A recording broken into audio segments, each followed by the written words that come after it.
I know how can help us to come. So we're lawyers to come help us, people, business people, all types of professionals and activists to come help us dismantle the ACLU. And this seems like a big undertaking, but we've done this before. You know, people have run amok. The ACLU does not represent American women. It doesn't represent American men. It doesn't represent the children. They're going against our rights. There are no, it's such a travesty of justice that it has American in its name, because it doesn't stand for America, it doesn't stand for liberty, and it doesn't stand for union. The policies and precedents that the ACLU set made gender identity possible in America. And this is the second layer of what the feminists in America have been going for. First, we did the exposure layer, which is people like Will Thomas pointing and saying that's a man. And now we're in the next level. The ACLU is the reason men are in women's prisons. It's the reason your daughter has to go to the bathroom or the locker room with men, with boys. Their policies and they look for niche cases so they could set precedent and set policy, and they've done that throughout our country.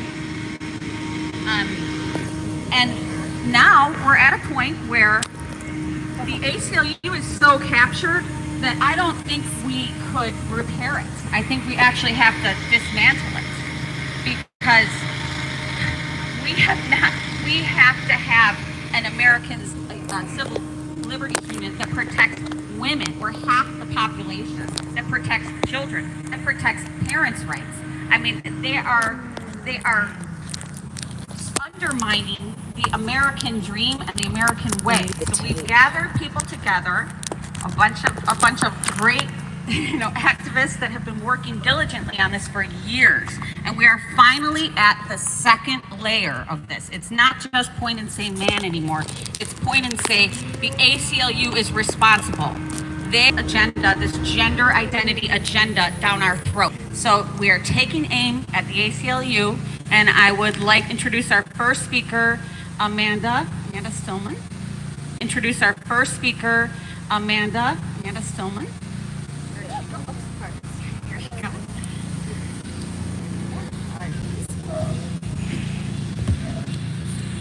Hello, I'm Amanda Stillman, the USA Director of Keep Prisons Single Sex.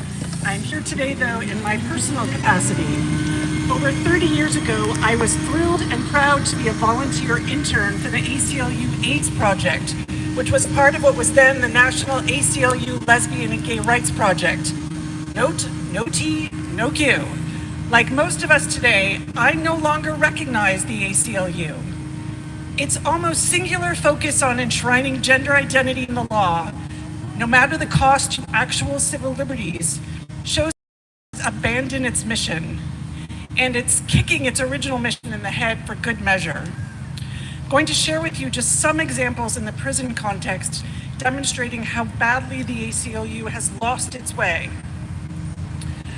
Way back in 2005, the ACLU produced a report in which it advocated against housing inmates by genitalia and argued that, quote, transgender inmates should be given an opportunity to choose housing that feels safe and gender appropriate.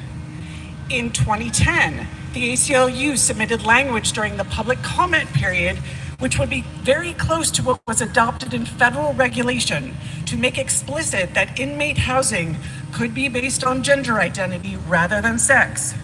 Current housing policy throughout incarceration systems in the US is now based on this, as federal funding is jeopardized by non-compliance. In the last 5 years, on behalf of male inmates in Illinois, in the federal system, the ACLU has advocated for taxpayer-funded hair removal, estrogen, breast augmentation, gender surgery, facial feminization surgery. Men in prison have obtained access to every one of these cosmetic, if highly invasive, elective procedures. and the ACLU and its state affiliates have helped put in place the laws, the policies, and the legal decisions which have made this happen. All the while, the healthcare needs of actual female inmates are severely neglected or actively abused. In 2019, in a court filing in New Jersey, the ACLU asserted biological fantasies, such as in regards to their trans-identifying male client, quote, defendants knew or should have known that Ms. Doe is a woman. Dear listeners, Ms. Doe is in fact not a woman. By the way, it was this complaint which led to a New Jersey policy which opened the door to dozens of men, including some of the most terrifying murderers and rapists, being in women's prison in New Jersey, and which resulted in at least 2 pregnancies of female inmates. In a 2022 court filing, the ACLU scolded attorneys seeking to protect women's rights by claiming that referring to men who claim a gender identity of female is, quote, offensive and attempts to paint transgender women as men, contrary to judicial consensus that such language is improper. Yes, in 2022, the ACLU argued in court that referring to men as men was both offensive and improper. So much for free speech and freedom of belief. Instead of representing the civil liberties of incarcerated women and girls, protecting their First Amendment rights to freedom of speech and religious liberty, their Eighth Amendment rights to be free of cruel and unusual punishment, their 14th Amendment rights to equal protection, instead of representing the civil liberties of American women and girls, the equal protection rights of half the population, to move in the public sphere, to fully participate in public life, without men in their bathrooms, their locker rooms, their sports teams, their domestic violence shelters, their dorm rooms, their crisis centers. Instead of representing the rights of children to not be medically experimented upon, to be denied their puberty, their reproduction, their full functioning before they've reached adulthood. Instead of representing the free speech rights of those who have spoken out about the harms of gender ideology. Instead of protecting the religious liberties of those whose beliefs, whether atheistic or religious, who do not believe in gendered souls, who do not believe you can be born in the wrong body, instead of protecting these actual civil liberties, equal protection, the right to free speech, the right to religious liberty, instead of this, the ACLU has staked its reputation on advocating for denial of reality, denial of biology, in support of a Tinkerbell religion, a belief system that only survives as long as we clap along and pretend. Well, we're not clapping and we're not pretending. Male rapists and murderers are men, no matter their sex stereotype feelings. Male runners and swimmers are men, no matter how girly they may feel. Males who want to pee in the ladies' room are men. Children and adults who want to pump themselves full of wrong sex hormones, chop off healthy body parts, and have a pretend penis sewn onto their bodies or create a hole where their penis used to be cannot change sex, and it is a lie and it is cruel to pretend that they can. We're not clapping, we're not pretending, and if the ACLU collapses, once everyone wakes up from this trance, good riddance. It cannot happen soon enough. Bye, ACLU, bye. Thanks, Amanda. All right. Okay, we're just checking something. All right. My name is Amy Sousa. I am a women's rights activist and educator, and I am here today to make a public record of my dissent. The last time I was here in Washington, D.C., I was standing up against Biden's executive order that put in place gender identity in place of the category of sex. I am here today to stand up against the ACLU, which has become the legal strong arm of the gender agenda, working to erase all rights and provisions women and girls had previously enjoyed on the basis of sex. I am here today because, I am here today because the word sexism has fallen out of public and political consciousness. Our foremothers fought for things like single-sex public bathrooms, locker rooms, prisons, shelters, all for the safeguarding needs of women and girls on the basis of sex.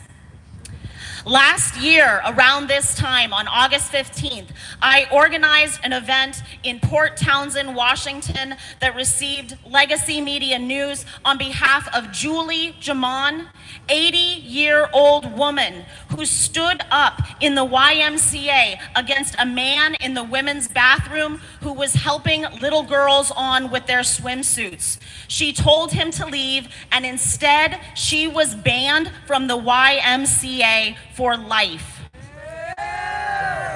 In Springfield, Illinois, 16-year-old Abigail Wheeler was also banned from the YMCA for objecting to men in women's locker rooms.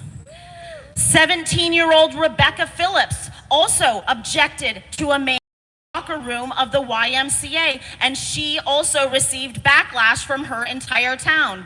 Redux magazine reported that Christine Wren Wood, 66, a man, was defended by the ACLU in his legal claim against a gym. Said, I went to the manager of the gym and I told him that I'm legally a woman, I am a little girl. These are his words. Women are human. Rachel Gines, born Darren, was also the subject of multiple complaints at the YMCA between 2021 and 2022. He has been charged with 3 counts of indecent exposure and is due and had court in February. Girls are being told that, quote, no, this is actually a woman and you should not be disturbed by any of this. The ACLU is upholding the lie that men are women. They are protecting men's crimes against women. Previously, these men would have been prosecuted for voyeurism, indecent exposure, and sexual harassment, and instead, the ACLU is setting precedents in law that women and girls do not have the right of consent, do not have the right to boundaries around their body, do not have the right to privacy, modesty, or fairness. The ACLU needs to defend the needs of women and girls on the basis of sex. This issue of sexism needs to be addressed. We need rights and provisions. We need to teach our daughters that if they say a man, they have the right to object. They have the right to say no. They have a right to claim boundaries for themselves. And instead, our daughters are being told that men can enjoy access to women's spaces wherever they want. In this country right now, because of Biden's executive order, girls and women cannot be guaranteed the right of private spaces for our bodies. This is a problem. Thank you all. Thank you, Amy. Thank you, Amy. Up next is Christina Goeke, one of the organizers of this event. Yeah, Christina. Thank you, ladies, and thank you, Jen, for organizing this protest. It was very much needed, and you put in a lot of hard work to get this done. So I am Christina Goeke. I'm from Colorado Springs, Colorado, and I am here to say, or idea in a man's head, woman is not a costume. Woman is a biological reality. Women are real. I have a quick biology lesson for the ACLU. Female and male are developmental pathways that are determined at conception. Humans are mammals and a sexually dimorphic species. Males are organisms whose reproductive organs are organized to produce small gametes known as sperm. Hey, right? Females are those organisms whose reproductive organs are organized to produce large gametes or ova. There is no third gamete. There is no third sex. Sex in humans is binary and immutable. This is objective reality. Yet the ACLU has actually argued in court that male and female do not exist. In California, 4 female inmates brought a lawsuit against the California Department of Corrections and Rehabilitation in response to the state's transfer of male inmates. One of these women was assaulted by a man placed there by the state. The ACLU has intervened on behalf of the male inmates to argue that human beings are not sexually dimorphic and that males and females are not biologically different. This is outrageous. This is ludicrous. Incarcerated women are being impregnated by these men, some of whom are convicted sex offenders. In New Jersey, the man Demetrius Minor, who calls himself Demi, has impregnated at least 2 women that we know of. Demetrius is in prison for stabbing his foster father over 20 times. At least one of these children has already been born, and I can only assume that little Justice Minor is in the foster care system because her mom is also incarcerated for murder. The state is responsible for creating prison babies that are starting life in one of the most dire situations possible, the foster care system. In California, we know that through an information request that 45 women received prenatal care in 2022. 45 women, prenatal care. We also know that only 2 abortions were performed. So what happened to the other 43 babies? Were all 45 women pregnant on arrival? Or did they become pregnant by incarcerated men placed there to rape them? Why is the state of California so interested in creating prison babies? Something very dark is going on, and this needs to be investigated. This will require Freedom of Information Act request, which the ACLU is all of a sudden against. No.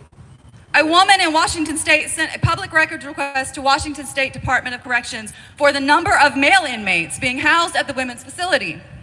The ACLU of Washington Foundation and Disability Rights filed an emergency temporary restraining order and a motion for preliminary injunction to prevent the disclosure of these documents. Why? Ask yourself, why are they trying to hide that? Ironically, the ACLU has regularly used Freedom of Information Act requests and their state equivalents to access information. What are they trying to hide and why? The ACLU is no longer fit for purpose. Chase Strangio, an ACLU lawyer and woman who pretends to be a man, has stated clearly that she wishes to stop the circulation of Abigail Schreier's book, Irreversible Damage. Why?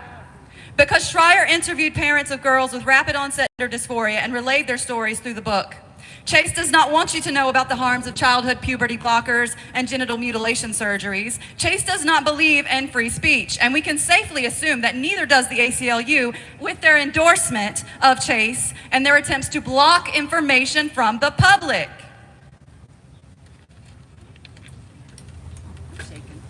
You're great.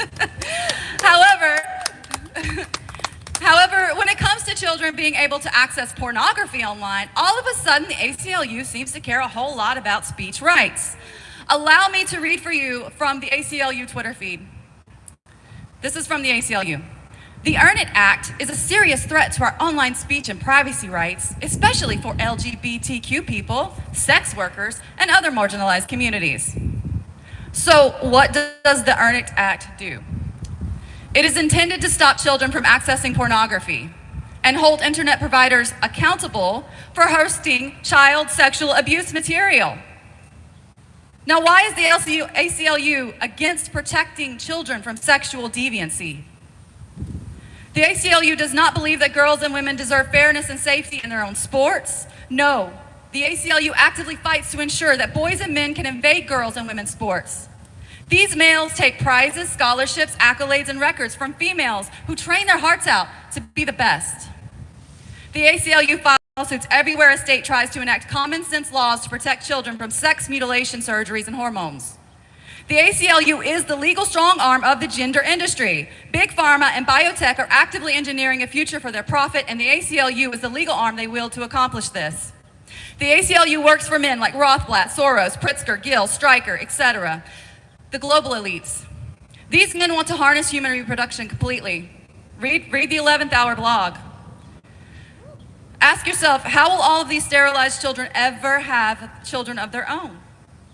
Through biotech. Surrogacy is big business, and scientists are well on their way to creating an artificial womb. Gender ideology is not a grassroots movement. Gender ideology is astroturf. This is mass social engineering on a global scale, the size of which has never been seen before in the history of the world. I do not like the future these rich, kooky men are creating. It's a loveless world devoid of family ties. It's a world of separation, loneliness, and great suffering. Women will be nothing more than birthing bodies.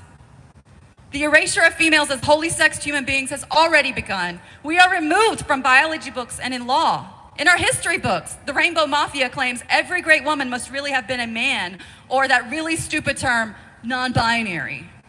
In the hospitals and clinics, as wholly sexed human beings in the hospitals and clinics, women are referred to as chest feeders, menstruators, front hole havers, etc. And these men in dresses with mental illnesses are awarded the title woman. Well, I say, hell no to all of that.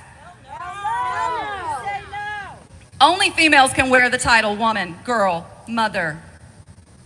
The only way to be a woman is to be born female. There is no such thing as a trans woman. No man is ever a subset of woman. There are only men pretending to be women, female impersonators.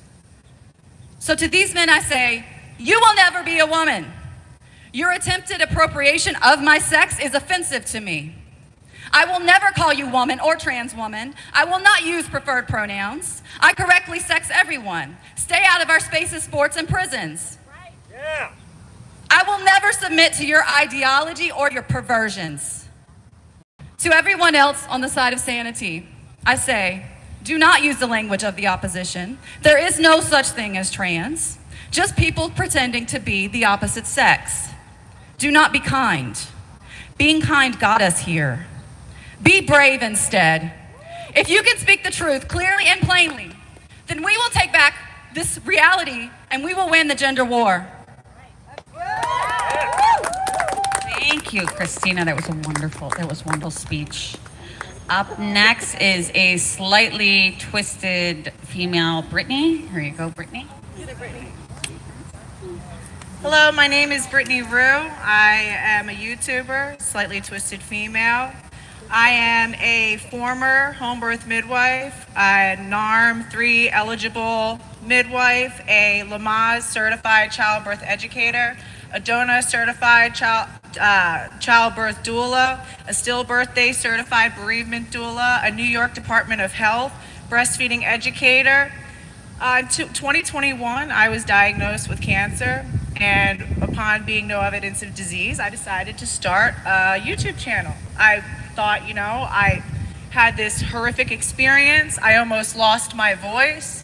And most importantly, something that I forgot to add, of all of my identities, I'm also a mother of 4 children. I have 2 boys and 2 girls. This is my highest identity. After I was declared no evidence of disease, I decided to start a YouTube channel, and I wanted to be mostly about, women's health, women's issues. And I started to tap into a growing movement on Instagram, Twitter, hidden in the cracks of the algorithm, dusted off to the side, but a growing and strong movement of voices of young women, older women, women of every socioeconomic background, women of every race, women across our nation and across the world who are starting to say that there is something very, very wrong going on in our nation, in our world. And I started to tap into what was called the gender critical movement. And as I started to listen and read and hear these experiences and the testimony of women like the women standing behind me today, every single woman standing here, yeah, you're not seeing hundreds of women, but you're seeing strong women, brave women, and I can assure you, every word on these signs, the message that these women bring today, there are hundreds of thousands, millions of people who agree and who are afraid to speak these messages. These women stand here, they're not wearing masks, they're not wearing bags over their heads, they have been threatened, they